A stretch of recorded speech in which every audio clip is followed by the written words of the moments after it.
My jackpot was at $48,586.45. I won it just before Easter.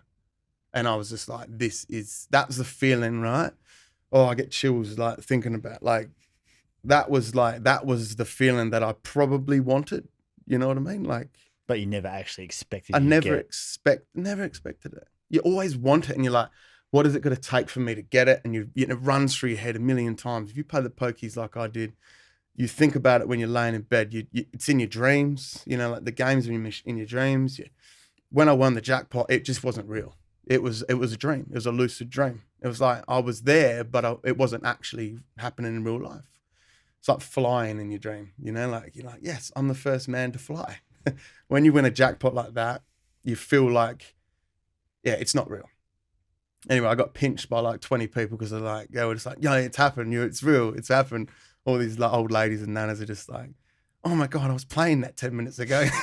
And I'm like, oh, yeah, sure you were, love. Yeah, sure you were, love. Here, I'll buy you a drink. No, I didn't have any money. That's the funny thing. The funny thing is all my machine to my name was in that fucking machine.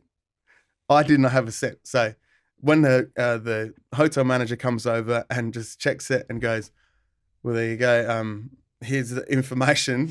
You got to take all this information down to Tatslotto in Melbourne. So I had to get this form, and I'm like, well, can I have some money now? And they're like, oh, sorry, but we can't. It's all in here. It's in the paperwork. And I'm like, I don't have any money to buy a drink, bro. So I couldn't go to. I was flat. When I say I had my last $10, I had my last $10. I had to borrow money from my housemate. I was like, my missus was there. I didn't want to borrow from her. I never borrowed money from my girlfriend. I'll borrow money from my housemate. He come down and we had a night. But you gambled it all the way to that point. Oh, yeah. You had nothing left, yeah. Yeah, I had nothing left. Yeah. So that was my week to week. So you went from nothing to nothing. like I went from 0 to $48,586.45. That's what it was instantly, right? Or no, I had to wait till the next day. And then 3 days for the check to clear. Uh-huh. So I was just... You were itching. I was itching. I was like, oh, I was living like a king. Anyway, but after 3 days... So what happened when you got it? When the problems really started. So you have 48,000 with a horrible gambling addiction, a drug addiction as well. Great. You know, drinking. I was playing really good footy that year as well. Like that was the year I had incentive, like goal incentive. A couple of weeks before, I kicked 14 goals, 8. So I had a very good splurge that weekend. Who were you playing? I know. The team were terrible that year. They ended up killing us the next year. It was weird. But yeah, because they all got put on the incentive. Yeah, they got on the incentive. So like the club ran out of money, probably paying me and the other boys. We won the flag that year. We had a killer team. So that was a memorable year, 2009. You were on a pretty serious high. I was high every single day. Right, from that day, I was high every day. And it wasn't just like a high in life. I was getting high every day.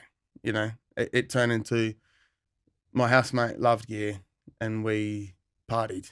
Like, I didn't really sleep much. I just partied hard. Go to the pokies at 10 in the morning, slap 500, grab 500 out, you know, from the bank. I'd set up a long-term deposit, 30 grand straight in a long-term deposit, right?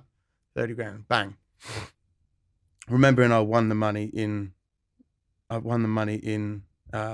Easter. So, you know, April.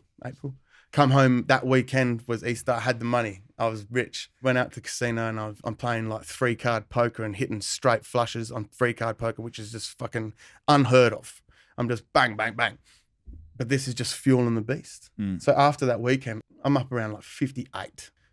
So then go back to Shepparton and then that cycle, that horrible cycle. It was just like wasting, earning and blowing so much money. And more than before now. Football. So football was earning good money, around about $1,000. I quit my job, the next day. So when I won the money, I quit my job the next day because that's just what you do. I didn't have time for that. It was a shit job. Concrete pipe making factory. So I quit that. With the idea of focusing more on the pokies? Yeah, pretty much, bro. I thought in my mind, I had enough money to survive on footy for the next decade.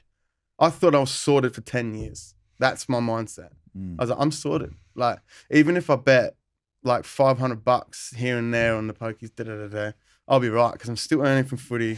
I've still got You've this. I've done got the the maths. long-term deposit. My parents are like, that long-term deposit would be great. Like in 10 years' time, that's going to be You're like, that's 40 going to be grand. gone real soon. No, I was confident that time that was going to be there. Yeah.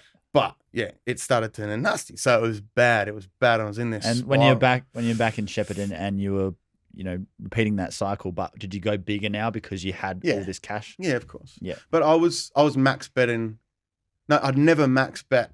There you go. I'd never max bet before then. Only if I'd had a big win. You know what I mean? So when I won the 48K, that's when I started going the nines. The $9 a spin or $10 a spin, and that's when your money just goes poof. Because over there, it's no like getting cups of coins. It's just notes, man. So I'd go in with a wad of, 500. I'd go in a rubber band, we call it. So rubber band, and I'd just go put all 500 in one machine, bang, and just go max bet, bang. And it can go in 5 minutes, man. $500 can go in 5 minutes. It can go in 2 minutes, man. Honestly, if you get nothing, 2 minutes, man. It's unbelievable how quick you can just lose money playing the pokies. At least with a horse. If you have a horse riding, you have the build up. You have to wait for the race. And you got to look at the form and look at the form and go, the jockey, he's on weight. Yeah, make a big deal of it all. Oh, it's a bit wet weather. Oh, yeah, I reckon I've got a chance. Yeah. No, you got no fucking. It's a bit of a process, especially if it's you're actually at the races. And then at the race, and there's a banter going around you. It's like a slow way of losing your money. The pokies just like gone. If you want to quickly lose your money, go play the pokies. If you want to lose your money slowly, invest into Bitcoin. No, I don't. No, if you want a slow way of losing your money, yeah, go to the horses. But I suppose it's a lot more entertaining, the horses, and sports betting. It's entertainment. But my entertainment was in the pokies. That's like why people play them. And this is the raw, uncut version of a proper pokey addiction, which I'm sharing. But yeah, from there it was just that's all I bet. I bet max bet for. Long story short, it was Christmas that year. I decided to move back to Adelaide, and I'd already tapped into my long-term deposit. All right, so 20 grand left. 20 grand was gone in, that time, that short space of time. No, it's not 20 grand though, because it's 20 grand plus everything footy you won. and all the things I won. Yeah. So maybe nudging 40 grand, dude. Horrible. So 40 grand, and then got back to Adelaide to escape the pip, essentially, because I was like, I didn't have a gambling problem. I was escaping ice. So I got away from Victoria and Shepparton because of ice. And like we spoke about earlier, before we recorded, lost 3 friends that next year to suicide, because of the ice. The ice was the epidemic at the time, It was worse than COVID, man. Way worse than COVID. And I'm talking like when I was there was 90% of the people I hung out with were doing it. It was like drinking a beer. Smoking it was like drinking a beer. Yeah. What did you see that do to people? And what did it do to you? Oh, it makes you superhuman. It's like, it's a crazy drug. If you've never done it, don't do it. If you've done it before, you know what I'm talking about. It's crazy good while you're doing it. And you don't ever want to lose that high, because when you come down, that come down is just like, the come down is just so bad that you just don't want to feel like that. Well, that's the main reason that people stay on it. And that's exactly right. And that's it. And that's like most drugs. It's like you don't want the pain and the come down. With gambling, you don't have the dirty come down, You feel awful afterwards. And I've never lost a house, I know people that have lost a marriage and lost, houses and stuff like that. And I feel so sorry for them, but I never lost a house. I'd lost everything that I'd earned. So you think it's probably lucky that at that time you didn't have stuff to your name, didn't have assets. Yeah. I had a shit Ford Falcon. It was like I won 50 grand and I bought this piece of shit banged up old Ford Falcon. I could have bought anything. I was like, I didn't want an expensive car. I just wanted an A to B. As long as I could get to the pokies.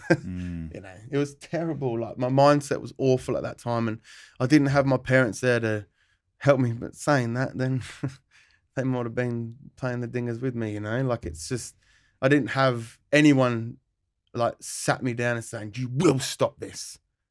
Look me in the eye and say, "You will stop that this." voice of reason. The voice of reason. Yeah. My wife. So my wife. Yeah. Because I'm not scared of her, but she's the only person I respect enough. She loves me more than I love myself. You know what I mean? Mm. And she would, if she was with me at that time, there's no way another cent would have gone through.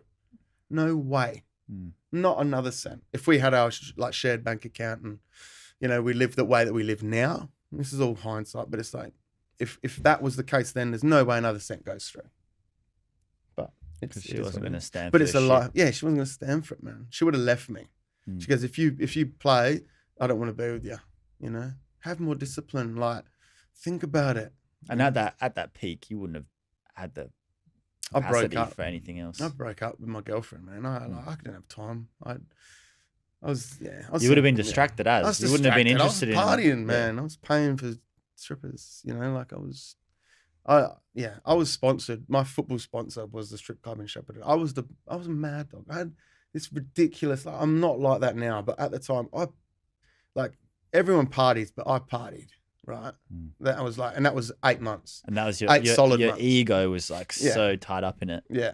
Yeah. Mm.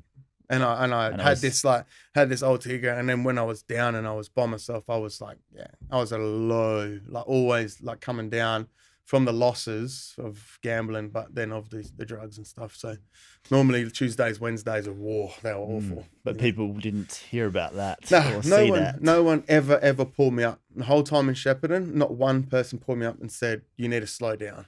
Mm. You know, not Especially a if teammate, the not people a coach. in your circle were having their own struggles. Yeah, and that's what it was like. You It's know? normalized. I was surrounding myself with people that had that were doing the same thing, you know, and we're Enablers. fueling it, bro. And I was like, Enablers, yeah. and I would like mates were peddling it, and it was like I didn't want to peddle it because I knew that I would get in heaps of shit because I would just smoke the profit. I would be, but I just didn't want to get involved in that way. But I would hang out with my mates that were peddling it, and it's just this vicious cycle, man. Like Yeah, so you're just surrounded by a lot of negative influences of that, and you Yeah. were one yourself. I was, and like I said, from an early age, like I realized I corrupted young minds, man. Like I was bad. Like that was, it's so bad. It's a big regret for you. Yeah, it's one of the biggest, definitely.